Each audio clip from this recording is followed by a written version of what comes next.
पहले भी मेरे को कहा था नाम जप करने को, मैं कर रहा था, लेकिन महाराज जी जब भी मतलब कर रहा था मैं नहीं आना, कर रहा हूँ। अभी भी कर रहा हूँ, लेकिन मतलब महाराज लेकिन नहीं लगना, जैसे प्राणपण से लगा जाता है। ऐसे थोड़ी मन को परास्त करना कोई खेल है।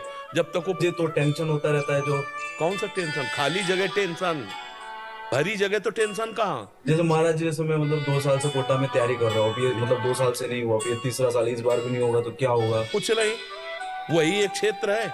इसका मतलब इसके बाद शरीर छोड़ दे, या ऐसे मूर्खतावत बच्चे तो अपने शरीर का आघात कर लेते हैं। हर एक जगह हम परास्त हो गए तो क्या हमारा जीवन ही नहीं रहा? हम पढ़ाई नहीं पढ़ पाए, हम ग्रेजुएट नहीं हुए तो हमारा जीवन नहीं हुआ। इसका नहीं महाराज जी, मेरा मतलब है कि नाम तक छूट जाता है, जैसे टेंशन होता है कल एग्जाम है, क्या होगा, ये होगा। टेंशन क्यों लेते हैं यार? समय से पढ़ो और भगवान का स्मरण करो, और आएगा तो पढ़ाई के अंदर ही। बच्चा अगर ब्रह्मचर्य ठीक है और आप नाम जप कर रहे हो, तो एक बार सुना दिया जाए हमको, तुम्हारे दिमाग में टेप हो जाएगा स्मृति। ब्रह्मचर्य में वो पवित्र स्थिति है। तभी तो हम कह रहे हैं आज के जो बच्चे हैं ना, ब्रह्मचर्य का नाश करते हैं, स्मृतिहीन हो रहे हैं। अब डर लगता है परीक्षा से, ऐसे फेल हम कैसे हो जाएंगे? अगर हमसे चूक हुई है और हम फेल हो जाते हैं तो बर्दाश्त है, अगली बार हम फिर और पढ़ाई पढ़ेंगे, अगली बार हम और हिम्मत करेंगे। हम भगवान के अंश से हारने वाले नहीं हैं। ये बिल्कुल किसी भी बच्चा के मन में रहना चाहिए। फेल हो गए तो क्या होगा, क्या हो गया, यही जिंदगी है, इतनी जिंदगी है। आप विचार करो, भगवान ज्ञान समुद्र, जब उनसे हम जुड़े हैं तो हर ज्ञान, हर व्यवस्था, कि अगर विद्यार्थी परास्त हो जाता है पढ़ने में तो जीवन नष्ट करने की नहीं सोचना। एक जीवन ऐसा जो जगत में प्रकाशित हो जाएगा। भगवान के आश्रित हो, कोई व्यापार कर लो, हम एक नौकरी कर लेंगे, अपने जीवन को थोड़ी नष्ट करेंगे। हम छोटे से छोटा कार्य कर सकते हैं, और भगवान हमारे साथ है तो बड़ाई उनके हाथ में, वो बड़ा करा दे। जिसको बड़ा बना देते ना, भगवान है। मच्छर को ब्रह्मा बना दे, ब्रह्मा को मच्छर बना दे, मूर्ख को विद्वान कर दे, विद्वान को मूर्ख कर दे, एक क्षण की बात है। तो ये भरोसा तो बना रहना चाहिए ना। हर जगह फेल है लेकिन एक जगह पास है। हे भगवान, मैं आपका हूं। वो उठाएंगे, वो आपको प्रकाशित करेंगे। बिल्कुल परास्त होने की बात नहीं है। दिमाग में प्रसन्नता रखो, जो होगा मंगलमय होगा। भगवान मंगल भवन है, मैं उनकी शरण में हूं। अब हमारा अमंगल नहीं हो सकता, समझ रहे ना? टेंशन किस बात की? टेंशन के टेंशन बन जाओ तो भगवान के दास हो यार। जैसे श्री जी को भी रोज बोलता रहता हूँ, मतलब इस बार हो, क्या मतलब इस बार मतलब पास हो जाओ 2 साल से। नहीं, ये भी हम नहीं कहते, ये भी हम नहीं कहते। फिर टेंशन की टेंशन नहीं बनोगे, फिर टेंशन बन जाएगी तुम्हें। कहना नहीं, पढ़ाई पढ़ रहा हूँ, नाम जप कर रहा हूँ, तुम्हारी गरज हो तो पास कर देना, तुम्हारी गरज हो तो पास कर देना। नहीं, जहां रखोगे जैसे रहोगे वैसे रहूंगा, और आपको पुकारता रहूंगा, आपका स्मरण करता रहूंगा, माया पर विजय प्राप्त हो जाएगी। अपने करने से कितना मुड़ पाएंगे, और वो जब गोद में लेके उड़ेंगे तो बहुत ऊंचाई पे चढ़ जाएंगे। इस पर ध्यान रखना। अपने भगवान के भरोसे उन्नति ही उन्नति। विवेक यादव गाजियाबाद से। राधे राधे राधे महाराज जी। महाराज जी, परीक्षा में कुछ असफलताओं के बाद मन व्यथित रहता है। एक तरफ लगता है कि मैं कहीं अपने साथियों से पीछे छूटता जा रहा हूँ, दूसरी तरफ लगता है अगर सफल नहीं हुआ तो मेरा क्या होगा। महाराज जी, ऐसे में महाराज जी मेरा मार्गदर्शन करें। हाँ बिल्कुल, ये नई अवस्था में ये सोच तो होती है। अगर बच्चा, हम एकाग्रता पूर्वक अपने पाठ को, तो हमें लगता है कि फेल कैसे हम हो गए। आपके ग्रंथ इतने बड़े बड़े नहीं, हमारे ग्रंथ इतने मोटे मोटे हैं।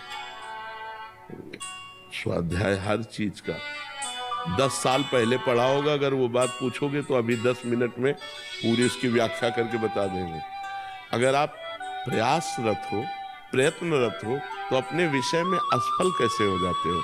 या तो आप ब्रह्मचर्यहीन हो रहे हो, इधर उधर प्रपंच कर रहे हो, अपनी पढ़ाई से विमुख आचरण कर रहे हो, मनोरंजन कर रहे हो।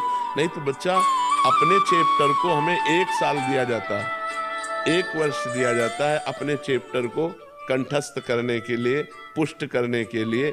कितनी पढ़ाई होगी? बिल्कुल, मतलब जिस विषय में लगो उस विषय में एकदम। तो हम कह रहे हैं तुम्हारा जो चैप्टर है हम उसे कंठस्थ कर सकते हैं। तो हम इतने कमजोर क्यों हैं कि हम फेल हो जाते हैं? अगर ये हो कि भाई टीचर कोई पक्षपात करता है तो बात अलग है, नहीं तो हम फेल क्यों हो जाते हैं? कहीं ना कहीं हम गलत हैं। हम अपनी गलती को सुधारें।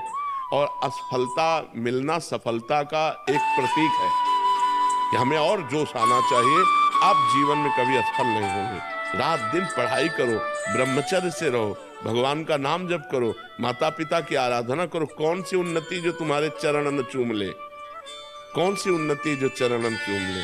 इसलिए हमें तो लगता है कि हम अपने धर्म ग्रंथों को ऐसे याद किए हैं जैसे काका गागा नहीं याद किया जाता, ऐसे याद उठते बैठते चलते फिरते जो पद है पूरी 84 जी, पूरा सुधा निधि जी, पूरी सेवकवाणी, पूरी स्फुटवाणी, जिस विषय में लगे तो अपने विषय में लगे, जिस विषय में लगे तो एकदम लगे। तो आप फेल कैसे हो गए? अपने विषय का ज्ञान आपको क्यों नहीं है? ऐसा तो कोई चैप्टर प्रश्न दिया नहीं जाता जो क्लास का ना हो। मान लो आप 12वीं में हैं तो 12वीं के क्लास के अंतर्गत ही आपको दिया जाएगा। ऐसा नहीं है कि आपको आगे का दिया जाए।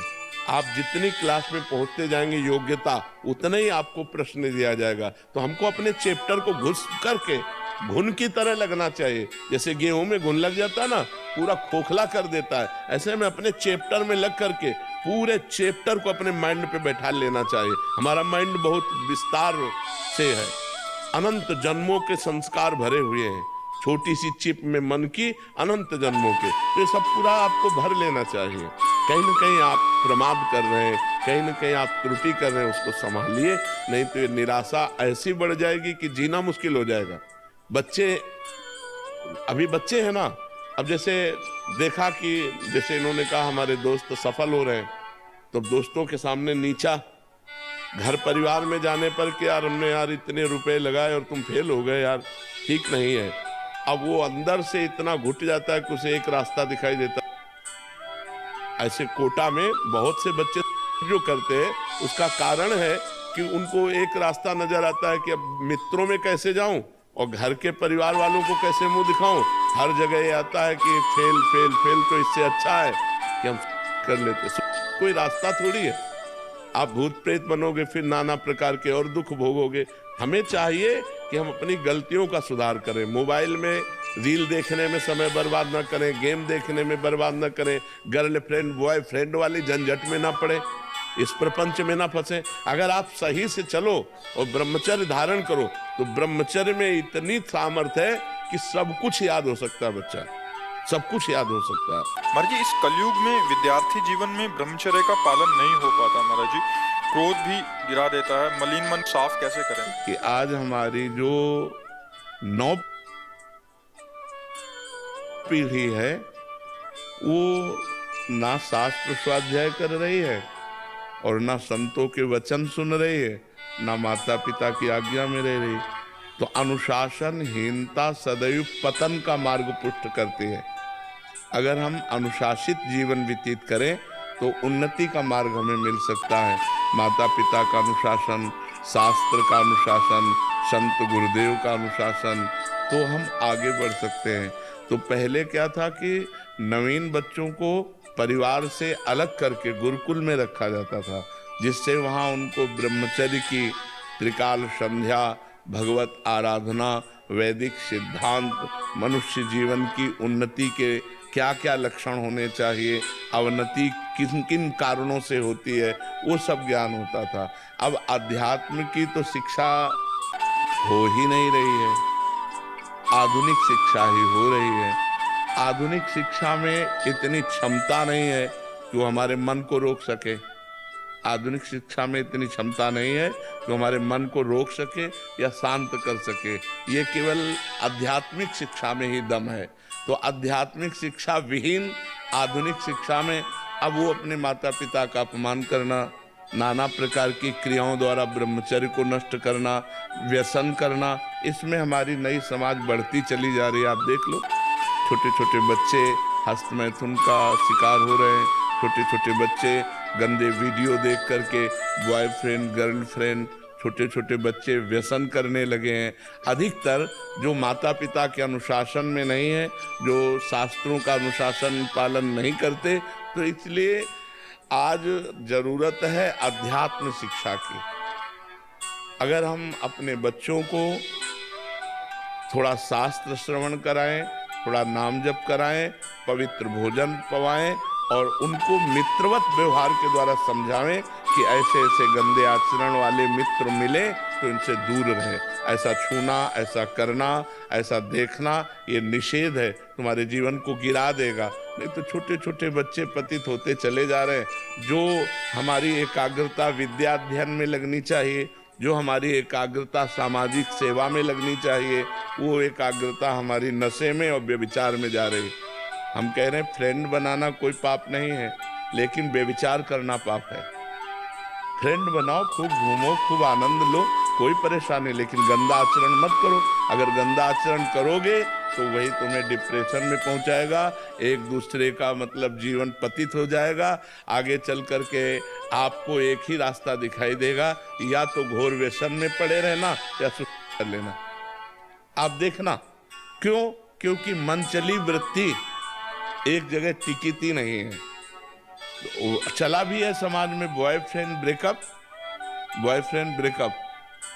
इसमें चरित्र आपका दूषित हो रहा है, आपके विचार दूषित हो रहे हैं, आपकी मानसिकता दूषित हो रही है। अब आप अपने जीवन को ऐसे गर्त में गिराने जा रहे हैं जो पूरे जीवन आपको दुख देगा, क्योंकि आप एक सद्गृहस्थ नहीं बन पाएंगे। यदि आपने ऐसे गंदी आदतें की और आपका ब्याह हो गया तो आप अपनी पत्नी से संतुष्ट नहीं रहेंगे, आप एक पत्नी व्रत धारण नहीं कर पाएंगे, आप एक पति व्रत धारण नहीं कर पाएंगे। तो आपका न्यू जो जीवन का उत्थान करने की थी, आपने उसी को नष्ट कर दिया। इसलिए हमारी बच्चों से प्रार्थना है कि गंदी बात से बचो। दोस्ती में हम कहते हैं कि दोस्ती हजारों से कर लो, हजारों से दोस्त। हम तो कहते हैं शत्रु किसी को बनाओ ही मत, पूरे विश्व को मित्र बनाओ। मित्र बनाने में कोई बात नहीं, लेकिन गलत आचरण मत करो, गंदा व्यवहार मत करो।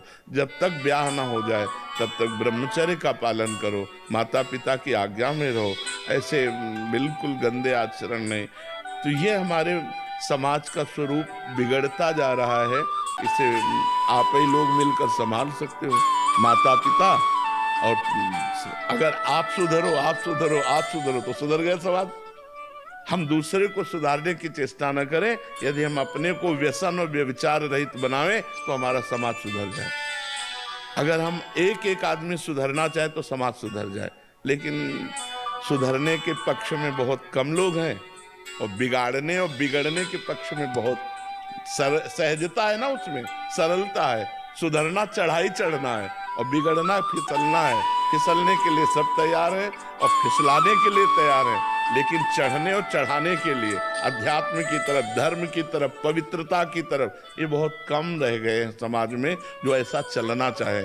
एक 12 वर्ष का बच्चा यहाँ बैठ के कह रहा है मैं तुमसे परेशान हो चुका हूँ। तो उनका कितनी आयु है? बोले 12 वर्ष की। तो और फिर उसने कहा कि हमारी गर्लफ्रेंड भी है। तो हम कहा 12 वर्ष में गर्लफ्रेंड हो गई, तो मतलब ये छोटी छोटी अवस्थाओं के बच्चे इतने गंदे स्तर में गिर रहे हैं, तो क्या होगा, समाज का क्या होगा?